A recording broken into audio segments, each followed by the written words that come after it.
bersyukur di hadapan Tuhan pada saat ini Bapak, di tengah-tengah ibadah kami yang sudah berjalan dengan baik Bapak. Tuhan, kami sudah memuji Engkau dengan puji-pujian yang kami naikkan. Kiranya puji-pujian yang kami naikkan menjadi duta yang harum di hadapan Tuhan. Bapak, kami juga sudah mendengar daftar yang disampaikan oleh hamba-Mu, Bapak Timothy.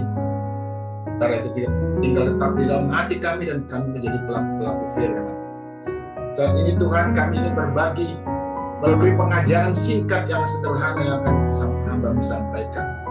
Dalam Kau sendiri berbicara kepada kami Bapak, supaya kami dapat saling mengasah, dapat saling menguatkan, saling mendukung Bapak, untuk memahami dan mengerti apa maksud Tuhan melalui firman yang sebentar kami akan diskusikan.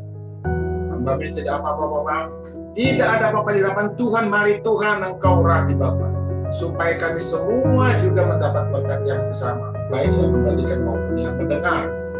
Terima kasih Bapak, di dalam nama anak-Mu Yesus Al-Masih, kami sudah berdoa seraya bersyukur. Haleluya, amin. Salam Bapak Ibu. Halo. Baik. Untuk sahabat kali ini kita belajar bersama mengenai yang tertulis di dalam kitab Matius, ya, pasal yang ke-11 ayatnya yang ke-28 sampai dengan 30. Juga kitab Yohanes pasalnya yang ke-7 ayatnya yang ke-37 sampai dengan 39. Juga kitab Markus pasalnya yang pertama ayatnya yang ke-16 sampai dengan ayatnya yang ke-20. Untuk pengajaran ini Bapak Ibu, saya beri judul Undangan Tuhan Yesus Al-Masih, ya. Saya singkat aja, Undangan Tuhan Yesus. Ini sebenarnya sering kita dengar, ya. Ada 3 hal yang kita bahas bersama. Apa sih undangan yang seperti apa yang dimaksud oleh Yesus Al-Masih? Ya, baik. Di dalam kitab Matius pasalnya yang ke-11 sampai dengan ayatnya yang ke-28 sampai dengan 30, Tuhan Yesus mengundang kita. Siapa yang diundang? Ya kita semua. Kita yang percaya dan mengimaninya. Lalu kemudian apa yang dikandung, ya, atau yang termuat di dalam kitab pasal 11 ayatnya yang ke-28 sampai dengan ayatnya yang ke-30. Saya bacakan untuk kita semua Bapak Ibu. Judul berikutnya adalah Yesua dan Yohanes Pembaptis, ya. Judul berikutnya Yesua dan Yohanes Pembaptis. Saya ambil dari kitab ILT edisi yang ketiga. Sebenarnya sama esensinya, isi Alkitabnya sama, cuma sedikit memang diksinya berbeda dengan kitab suci terbitan yang lain, apakah LAI, terjemahan baru dan lain sebagainya. Dikatakan di sini pada ayat 18, sebab Yohanes sudah datang dengan tidak makan dan tidak pula maaf Bapak Ibu, ada kesalahan ini, maklum cahayanya kecil, ya. Ayat 28 maksudnya, ayat 28 sampai dengan ayat 30 dikatakan seperti ini, datanglah kepadaku, huruf besar artinya kepada Yesus, kamu semua yang berlelah dan berbeban berat, maka aku akan menyegarkan kamu. Selanjutnya, pikulah kuku atasmu dan belajarlah dariku, sebab aku lemah lembut dan rendah hati, dan kamu akan mendapatkan kelegaan bagi jiwamu, karena kuku itu nyaman dan bebanku itu ringan. Bapak Ibu, saya salah membaca judul perikopnya, bukan Yohanes, Yesua dan Yohanes Pembaptis, tetapi ajakan juru selamatnya. Dari judul perikopnya itu bisa kita tafsirkan, kita artikan apa sih maksudnya ajakan juru selamat. Itu sama dengan undangan. Mengajak, mengundang secara leksikal itu hampir sama. mengajak untuk datang ke pesta pernikahan, mengundang sama aja. Cuma orang lazim memakai kata undang, gitu ya. Maka judul perenungan kita, pengajaran kita pada sahabat ini adalah mengundang. Dikatakan tadi, yang lelah dan berbeban berat. Apa sih beban kita dalam kehidupan? Apa sih yang membuat kita lelah? Tentu banyak Bapak Ibu ya.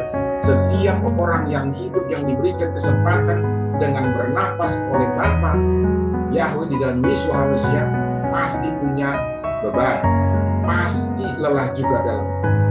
Kalau ada yang mengatakan saya tidak pernah lelah, saya tidak pernah berbeban, puji Tuhan, ada sesuatu yang luar biasa diberikan Tuhan. Kalau seseorang mengatakan saya tidak pernah lelah, tidak pernah berbeban berat, saya tidak pernah susah, ya, memang ada juga orang yang tidak pernah susah. Mohon maaf, mungkin yang di jalan yang agak kurang pikirannya, barangkali seperti itu. Memang tidak pernah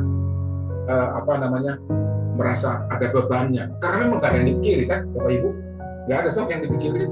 Maka ketika wabah ini juga pandemi ini merebak, menurut penelitian nih, bukan menurut saya Bapak Ibu ya, menurut penelitian mereka-mereka yang tadi saya katakan yang ada di jalanan dan sebagainya, itu tidak ada yang terpapar. Itu menurut penelitian, karena tidak punya beban berat. Nah, Yesus HaMashiach tahu semua orang punya, atau hampir semua orang punya beban berat dan lelah dalam. Lelah untuk apa? Ya cari sesuap nasi barangkali seperti itu. Tapi ada yang juga mengatakan saya bukan sesuap nasi, sesuap berlian. Puji Tuhan, sesuap berlian, ya kan? Oh, saya tidak pernah berbeban berat, bebannya ya ringan. Puji Tuhan, itu berkat buat dia. Jadi kalau Yesus mengatakan yang lelah dan berbeban berat, memang jamaknya manusia seperti itu. Lalu kemudian apa yang terjadi setelah diundang? Apa yang diberikan oleh Tuhan? Tuhan Yesus HaMashiach memberikan seperti apa leganya? Ya kita merasa ringan, ya, merasa ringan, mampu melewati apa yang menjadi beban kita, barikade di depan kita, bisa kita lampaui, bisa kita lalui. Minggu yang lalu dalam pengajaran Bapak Ibu, kalau Bapak Ibu masih ingat, Bapak Ibu saudaraku masih ingat, itu tentang bagaimana Tuhan kita Yesus HaMashiach mengambil jalan lain untuk menghindari konflik. Itu pengertiannya tidak sama dengan ini sebenarnya. Itu dalam konteks balas dendam. Kalau yang ini di dalam menghadapi beban berat, artinya yang datang secara langsung kepada kita baik karena kesalahan kita, tetapi mungkin juga karena dari orang lain, ya. Dan umumnya kita lelah dan berbeban berat menurut penelitian, lagi-lagi menurut penelitian Bapak Ibu, karena kita sendiri diberikan kesempatan kita berleha-leha, ya, sebaliknya ya, lelah karena kita berleha-leha. Kok bisa kita diberikan waktu yang cukup, tetapi kita tidak manfaatkannya secara optimal seperti itu. Akhirnya kita sendiri yang lelah. Jadi kalau kita pernah dengar cerita seperti ini Bapak Ibu, bahwa ada seorang yang tidak memanfaatkan apa yang diberikan oleh Tuhan kepadanya. Ceritanya begini, dia punya dia punya uang untuk naik angkot, katakan seperti itu. Pada saat yang sama dia harus membawakan beban, misalnya ada keranjang yang harus ditenteng atau ada beban yang harus dipikul. Manakala dia masuk ke angkot atau ke angkutan umum atau ke kendaraan, katakan seperti itu, bebannya tetap dia angkut di pundaknya atau keranjangnya tetap dia jinjing. Seperti itu. Itu kenapa? Karena tidak memanfaatkan apa yang diberikan oleh Tuhan, berkat. Jadi lelah itu atau kita berbeban berat karena kita tidak tidak memahami apa yang diberikan Tuhan, tidak memaksimalkan apa yang diberikan Tuhan kepada kita. Atau bisa juga yang kedua, kita kurang peduli sehingga akhirnya kita lelah dan berbeban berat. Nah, Yesus Masih mengajarkan kepada kita harus berani memikul kuk itu dan belajar dari Dia. Nah, dikatakan mengapa kita harus belajar? Karena Dia rendah hati dan lemah lembut. Jadi Bapak Ibu, ternyata dari apa yang saya teliti, saya dalami, rendah hati itu juga diperoleh dengan belajar, dan lemah lembut juga diperoleh dengan proses belajar. Firman Tuhan loh yang mengatakan, saya tidak membandingkannya kalau yang ini dengan tulisan-tulisan siapapun termasuk teolog-teolog. Karena apa? Kita diberikan pengertian pemahaman sendiri. Kalau rendah hati itu didapat dengan rendah hati dapat dengan belajar, dan lemah lembut itu dengan belajar. Bagaimana contohnya gitu? Nah, ketika kita bertemu dengan orang, kita belajar, kita ingin mengetahui pola pikir, jalan pikiran, atau apa yang dipikirkan orang, kita tentu harus bertanya. Bertanya bukan dengan menyoal, tetapi kita bertanya dengan sopan. Nah, itulah yang dimaksud dengan rendah hati. Yang kedua, lemah lembut, tentu kita juga intonasinya tidak bisa dengan intonasi keras. Meskipun diidentikan misalnya suku bangsa tertentu itu vokalnya katanya tidak santun dibandingkan dengan suku bangsa yang lain. Bukan itu maksudnya. Lemah lembut cara menyampaikan pertanyaan, cara menghadapi masalah dengan bahasa yang santun, dengan intonasi yang terukur, itu maksudnya. Jadi itu diajarkan oleh Yesus Masih. Memang pernah kita dengar Yesus membentak, keluar kamu. Artinya itu perintah mengusir setan. Bukan itu maksud. Di dalam kerangka mengajar, Yesus mengajarkan, dibuktikan dari kitab Matius ini adalah rendah hati dan lemah lembut. Jadi rendah hati dan lemah lembut diajarkan oleh Yesus kepada kita semua. Itu juga berarti didapat dengan proses belajar. Nah, kemudian setelah belajar rendah hati dan lemah lembut, apa yang kita dapat? Dikatakan di dalam nats ini adalah kita mendapat kelegaan. Dan kita kemudian daripadanya mendapat kelegaan. Kalau lega, berarti kita bisa menghadapi apapun tantangan yang ada di depan kita, apapun masalah yang ada di hadapan kita. Kalau kita lega. Nah, lalu kita akan bertanya, apa sih kuk? Nah, aku kalau secara faktual itu adalah yang ditaruh di leher binatang peliharaan semacam kerbau atau lembu yang ditaruh di sini, yang kemudian dikaitkan dengan semacam asnya atau kayu yang lain untuk menarik beban, bisa pedati atau gerobak atau apapun istilah daripada tempat wadah sesuatu menaruh barang untuk kemudian dibawa bergerak oleh lembu atau sapi atau kerbau, itu kuk. Lalu kalau dalam pengertian menurut kitab suci, kuk itu adalah masalah apa? Nah, tadi saya katakan kita berlelah berbenturan karena masalah mencari uang, mencari nafkah. Nah, jadi tepatnya mencari nafkah itu juga kuk. Ada yang kemudian sudah bekerja dengan sekeras-kerasnya sesuai dengan rencana yang telah disusun, tetapi kemudian tidak mendapat apa yang dicari. Artinya ekspektasinya tidak sama, ya. Apa yang direncanakan tidak sesuai dengan hasil yang didapat. Artinya prosesnya sudah berjalan, tetapi hasilnya tidak sesuai dengan apa yang direncanakan. Nah, itulah salah satu kuk. Tetapi jangan kecewa, karena apa? Tuhan katakan kita pasti diberikan kelegaan. Sampai kapan? Sampai kapan kita diberikan kelegaan? Ya sampai kita lakukan terus. Itulah tugas kita. Itulah tugas kita. Karena apa? Tuhan katakan, lakukan. Kita lakukan. Supaya kita mendapat kelegaan. Itu yang pertama.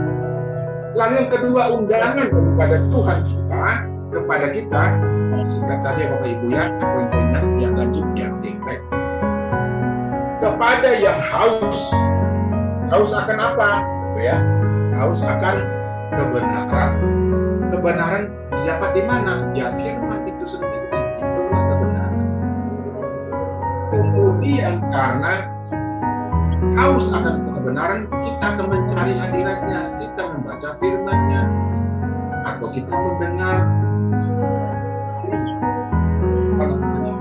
orang lain pemberita Injil. Dengan demikian, kita juga terpuaskan. Ya. Dan kemudian karena kita kebenaran itu kita menjadi percaya. Kita mempunyai iman percaya. Jadi tidak cukup hanya percaya, tapi punya iman, harus mengimaninya. Jadi kalau hanya sekadar percaya, tentu bukan hanya kita sendiri yang mengaku murid. Iblis juga percaya bahwa ada Tuhan.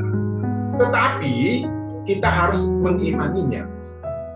Maka kalau kita sudah mengimaninya, maka dari lubuk hati kita akan keluar perbuatan yang baik. Itulah air hidup itu kemudian hasilnya seperti itu. Perbuatan yang baik itu karena firman yang kita terima. Lalu bagaimana menerjemahkan perbuatan baik yang apa saja? Ya tentu semua yang diperintahkan yang ada di dalam kitab suci, perbuatan-perbuatan yang diajarkan, itulah perbuatan baik, itulah air hidup. Tetapi teristimewa, ya, apa yang diajarkan secara langsung oleh Yesus HaMashiach. Karena seperti dikatakan tadi, itulah undangannya kepada yang haus akan kebenaran, akan firman. Lalu kemudian kita pasti, saya katakan pasti, ditolong oleh Roh Kudus untuk memahami apa yang sebenarnya kebenaran itu sendiri.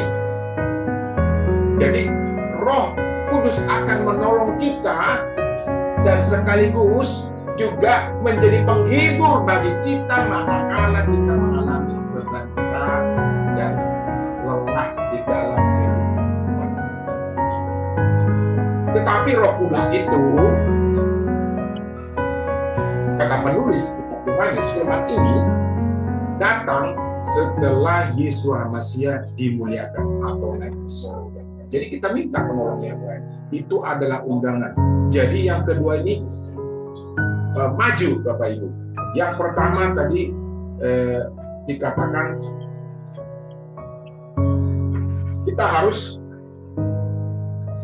melepaskan beban dan kelelahan kita. Lalu yang kedua lebih maju kepada yang haus. Yang haus akan firman atau kebenaran. Tetapi Roh Kudus itu atau Ruach Kudus yang menolong kita. Kemudian karena Yesus HaMashiach sudah naik ke surga. Jadi ada berlaku dua. Dikatakan ketika masih ada di dalam dunia ini, Yesus HaMashiach yang secara langsung memberikan air hidup itu. Tetapi kemudian kita yang ada sekarang mempelajarinya dari yang tertulis. Ya, dari yang tertulis firman itu sendiri. Roh Kudus atau Roh Kodes menolong kita untuk memahami kebenaran itu sendiri. Apa maksudnya? Ada yang kita baca, kita hafal ya, ada seperti kita hafal, tetapi kita tidak mampu mengimplementasikannya dalam kehidupan kita. Jadi kita hanya sekadar menjadi pengajar, tetapi kita sendiri tidak mampu. Apakah kita benar-benar sudah terpuaskan dalam kebenaran?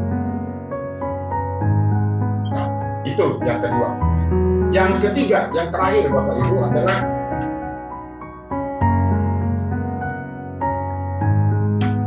diundang untuk menjadi penjala manusia. Baik ya. Lanjut ya Pak Tris ya. Agak lompat ini. Yang ketiga, poin yang ketiga. Kita diundang untuk menjadi penjala manusia. Maksudnya apa penjala manusia? Ya. Di dalam kitab Markus pasal 1 ayat 16 sampai 20 saya bacakan untuk kita apa yang dimaksud dengan penjala manusia.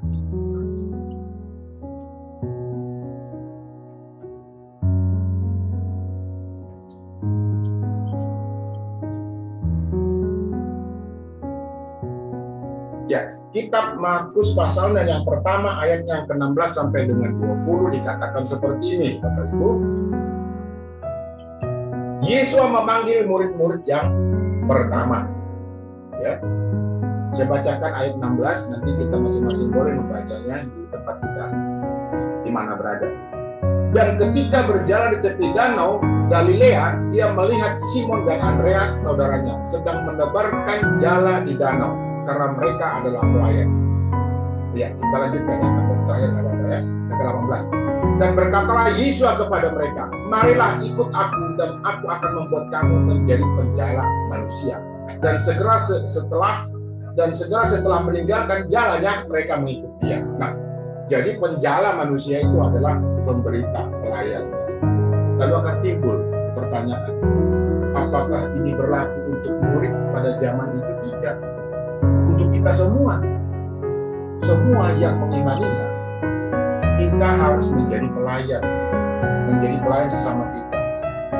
Kalau ada jabatan, terserah mau dengan istilah apa, apakah pendeta, apakah pastor, atau referen, atau evangelis, penatua, sintua, syamas, dan seterusnya, itu hanya jabatan di dalam Tuhan. Tetapi semua orang menurut kitab Markus 1 ini bukan hanya kepada nelayan ini, kita menjadi pelayan, penjala manusia. Masalah kan lain, kalau apakah kita harus membawa banyak jiwa? Memang idealnya seperti itu. Tidak harus tidak ditentukan berapa orang yang bisa kita injili, kita sampaikan kebenaran kemudian dia bertobat. Tidak menyangkut jumlah, tetapi menyangkut ada tiga. Yang pertama. Yang kedua, betul-betul tidak bertobat. Betul tidak? Itu didapat. Orang itu didapat. Tuh. Nah, untuk menjadi penjala manusia tentu, atau pelayan itu tentu harus menjadi murid. Atau dalam hal ini harus ada pemuritan. Jadi bukan hanya sekadar kita ikut-ikutan atau menjadi pengikut, tetapi harus menjadi murid. Kok maksudnya apa menjadi murid? Ya seperti tadi, memberitakan walau hanya satu ayat seperti itu. Lalu setelah menjadi murid, kita harus meninggalkan pekerjaan duniawi. Maksudnya pekerjaan duniawi bukan artinya kita harus mengundurkan diri atau resign gitu ya, resign. Tidak, maksudnya meninggalkan pekerjaan dunia. Ya kalau selama ini kita suka tidak benar di dalam pekerjaan, manakala kita menjadi partner atau katakan menjadi staff, menjadi anak buah dari suatu perusahaan, ya kita tinggalkan pekerjaan yang tidak benar, ya, yang lurus saja. Yang kedua, kita dikatakan, yang ketiga, maaf, meninggalkan ayah. Meninggalkan ayah maksudnya bukan kita berpisah dengan ayah, bukan, artinya kita tidak meninggalkan keluarga secara secara rohani, tidak. Secara fisik boleh. Artinya untuk kita boleh melakukan pelayanan. Jadi jangan urusan keluarga, urusan ayah menjadi hambatan buat kita untuk melakukan pelayanan yang kita imani. Nah, urusan keluarga menjadi urusan siapa? Bapak Ibu, urusan keluarga itu menjadi urusan saudara-saudara. Saudara-saudara siapa yang dimaksud? Ya kalau dia suami, ya urusan istri, urusan rumah tangga. Kalau dia istri yang pelayanan, itu berarti meninggalkan menyerahkan kepada suami, juga kepada anak-anak yang sudah dewasa maksudnya, atau saudara, yaitu sekarang bisa, kerabat juga bisa. Itu maksudnya. Jadi menjadi penjala manusia atau menjadi pelayan. Baik. Nah, saya agak terlewat tadi Bapak Ibu ya. Di dalam kitab Wahyu dikatakan seperti ini. Di dalam kehidupan kita untuk menambah yang kedua, mengalirlah air kehidupan dengan cuma-cuma. Air kehidupan tadi seperti yang sudah kita pahami adalah firman itu sendiri. Nah, itu kita dapat dengan cuma-cuma. Kitab Wahyu pasal yang ke-22 ayat 17. Nanti kita baca masing-masing di tempat kita ya Bapak Ibu.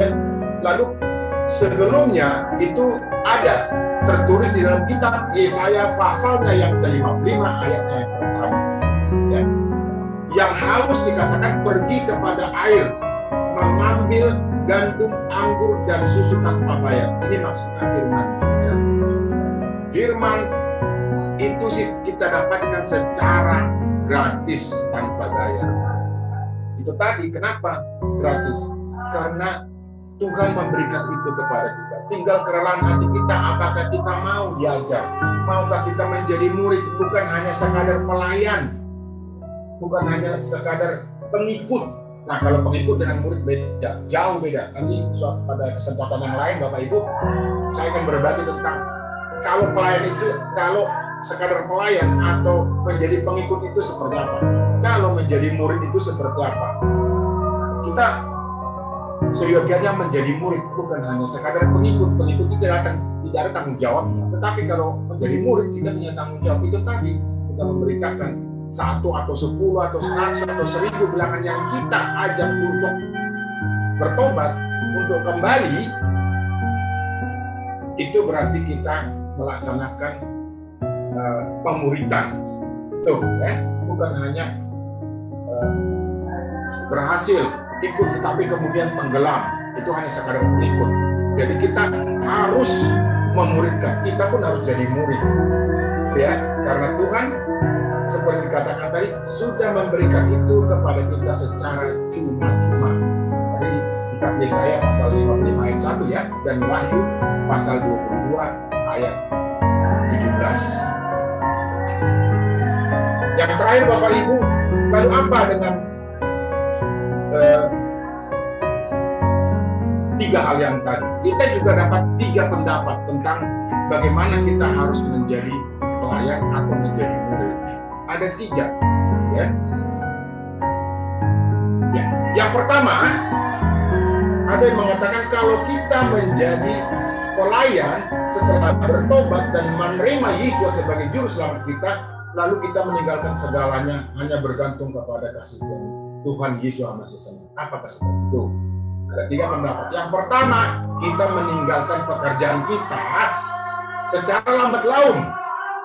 Dan kalau kemudian bekal kita cukup, maka sepenuhnya kita melayani.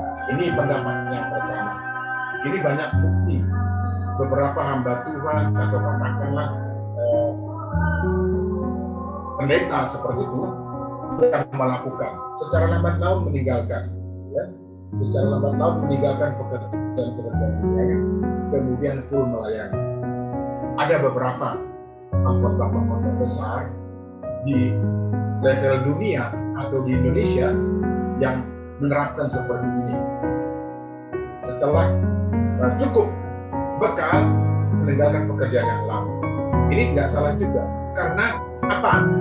Ada contoh di dalam kitab suci.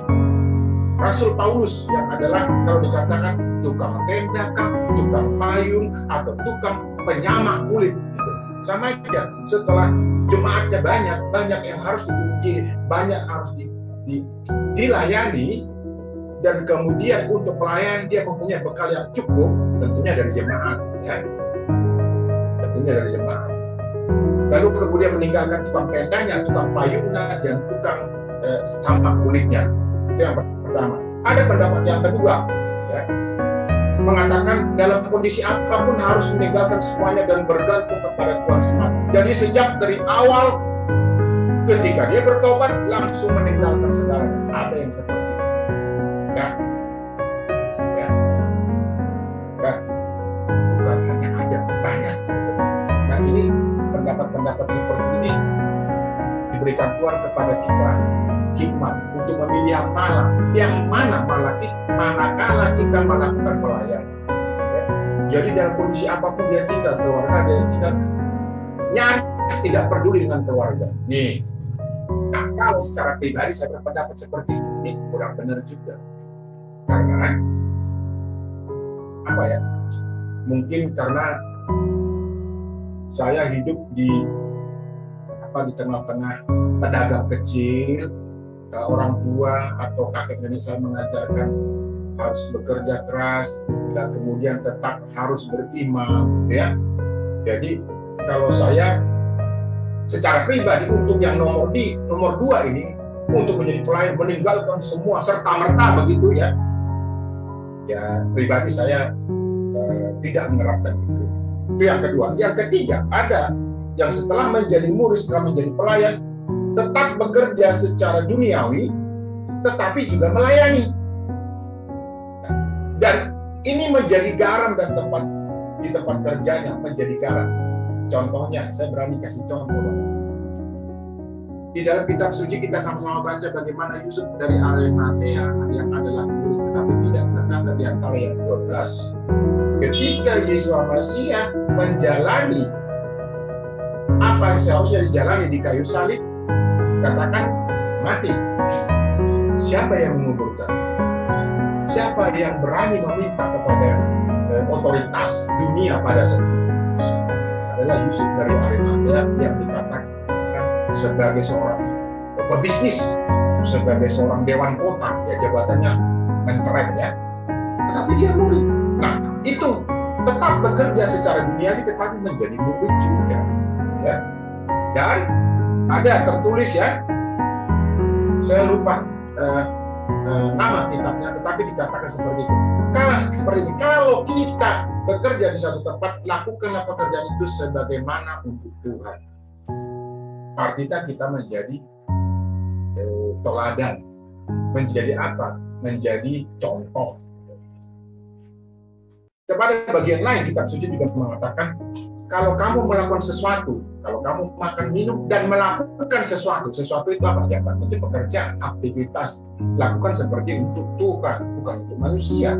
Nah, yang ketiga ini juga banyak yang melakukan, tetap melakukan pekerjaan dunia, tetapi meninggalkan perbuatan-perbuatan yang dilakukan secara dunia. Jadi tergantung kita Bapak Ibu. Yang penting kita menerima, mengimaninya, iman percaya kita tetap penuh. Tetapi yang tiga ini Tuhan juga memberikan kepada kita hikmat yang mana kita pilih.